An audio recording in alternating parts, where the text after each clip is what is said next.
All right, so the difference between someone who's really in charge of their health and someone that's not is little choices, little things that they do that make them give them a higher percentage chance of being successful.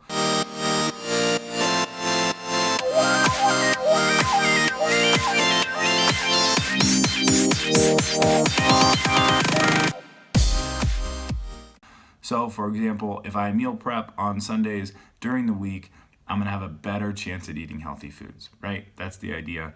If I wake up early and go to the gym before I go to work, there's a higher percentage chance that I'll actually go to the gym that day because we don't know what life will give you. So it's a combination of a ton of these small things. So, a couple examples from my life personally. I do meetings at night, lots of different types of meetings. They're usually back to back to back. Anywhere from 2 to 5 hours back to back. So when I sit down at my desk, first backtrack. My goal is to drink 3 large Nalgene's of water a day.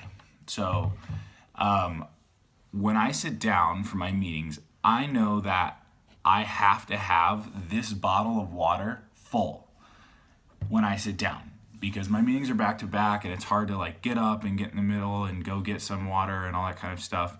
And what I end up doing is for the whole meeting, I keep telling myself, oh, the next meeting I'll go fill it up. Or after I'm done with all these meetings, I'll just chug a bunch of water at the end.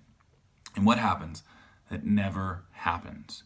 So I've made that mistake a bunch of times, and I finally realized, hey, if you expect yourself to drink this bottle of water in this time frame, it has to be full and sitting on your desk before you start your meetings. So it seems like a silly concept, but it's so simple, and it's attributing to why I'm successful in doing this. Now, someone who's successful puts 75 of these things together in their day, and that's where they see health happen. So it's not just me sitting there saying, I need to make sure I commit to drinking that water. Sure, that's true, you need that. But at the same time, what's going to actually help me drink that water? It being full and sitting on my desk. And all of a sudden, now the decision's a lot easier to make. Another example of that is, I shoot these videos, and my goal is to figure out how to shoot these videos in a very quick, efficient way so that I can actually get them out there. If I have to make sure that lighting's good, or I have a mic, or always have a certain background, or whatever that is, it gives me a reason that one morning when I'm thinking about making one to not make one. So if I'm trying to make sure that my hair is not sticking up like it is before I shoot the video, that's one reason to not shoot the video.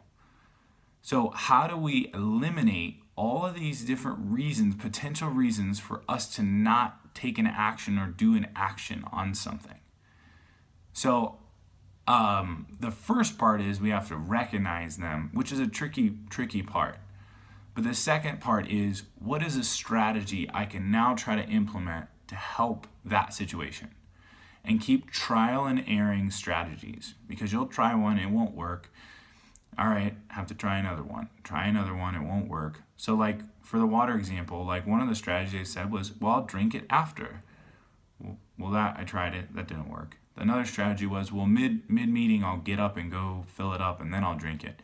Well, I get too consumed in the meetings and I forget about it and whatever. So that didn't work. So then now I'm on the strategy of fill the thing up beforehand and then you'll actually drink it. So really small ideas.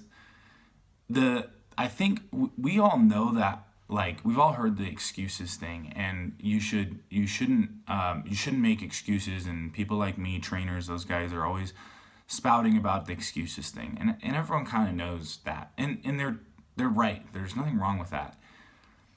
But what I like to say is, make excuses. That it's fine, and excuses are gonna happen. That's a part of life. I do it all the time. But I think the difference is once the excuses happened, what we need to say is, what do I have to do to prevent the next one? If we're not asking that question, that's where we run into a problem with excuses. But at first, okay, vent, rant, poor me card. I played that for a little bit. All right, now how do I make sure that doesn't happen again tomorrow? How do I make sure I don't miss drinking this water bottle tomorrow? What is something I can try? We build this up over time, and we do this over and over again, and all of a sudden becomes routine. It becomes easier to make good decisions, and it's not just a big, hey Caleb, are you committed to this or not? And when you fail, we're asking that question. So, I always say, like, I'm excited to be like 85.